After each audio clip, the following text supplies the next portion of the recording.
In this day and age of technology and the constant flow of information, lying has never been harder.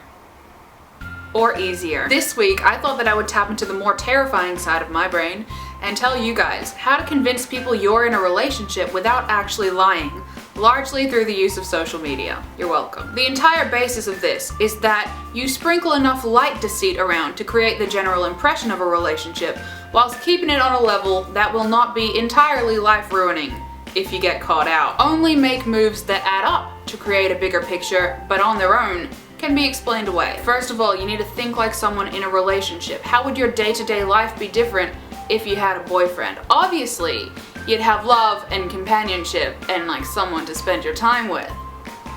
But we're talking small details here. Wake up in the morning, unmake the other side of your bed, Instagram that shit. Sunday morning, cloud emoji, coffee emoji, not enough to warrant questioning, but a crucial part of your overall web of deceit. Similarly, you're gonna want to multiply. So anything you would have had one of, now you got two. 2 coffee mugs, 2 croissants, 2 acai bowls.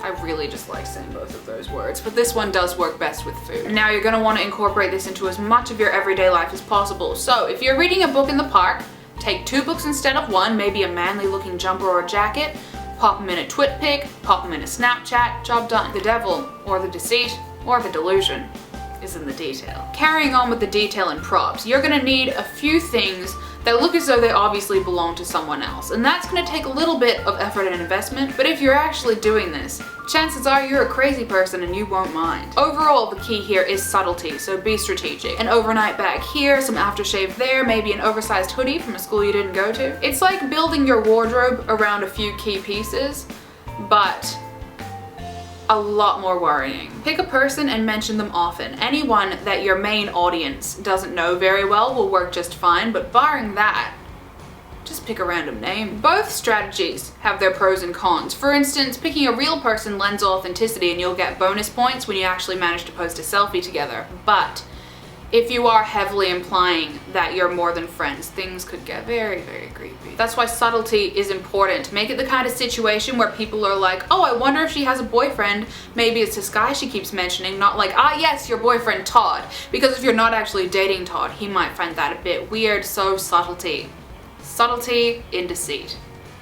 Sounds like it could be the family motto on my coat of arms. Mark your own territory using perfume or cologne/man stank. You could spray it directly on yourself, or for a more subtle effect, buy a candle that smells like man, such as this one, and sit real close while it burns. It is extremely important that your attitude matches up. People in relationships, especially new ones, are happy, unless it's a terrible relationship. But this is not going to be because you're inventing it, and we don't have time for that kind of masochism. So when someone asks you how you are, keep it short but abnormally positive. How's life? Yeah, it's good. Leave it at that, coy and simple, keep them guessing. For maximum effect, you could act like a massive bitch for a few weeks beforehand so people really notice the change. Similarly, start posting more about casual nights in, with innocent captions, but like always, well-crafted details. For instance, the caption can be something normal like, watching Camp Rock 2, hashtag Friday night goals, am I right? But the photo will show 2 beverages next to your popcorn instead of 1, and perhaps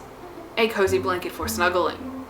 And finally, use real situations to your advantage, because the less actual lying, the better. So for instance, if you go to the movies with a friend, don't mention them by name, let other people fill in the blank themselves. Or if you buy yourself something that could conceivably be a present, like flowers, caption it something very general, like, such a nice way to brighten a Monday, smiley face. Or if someone like a family member has sent them, that's even better, because now you get to throw in a comment like, oh, what a wonderful surprise. Use reality to enhance your deceit. Think like the crazy person you are. So there you have it, a comprehensive guide on how to trick people into thinking you're in a relationship without actually lying. To wrap this up, I would just like to say that if you actually do this and end up ruining your own life, I take absolutely no responsibility for that.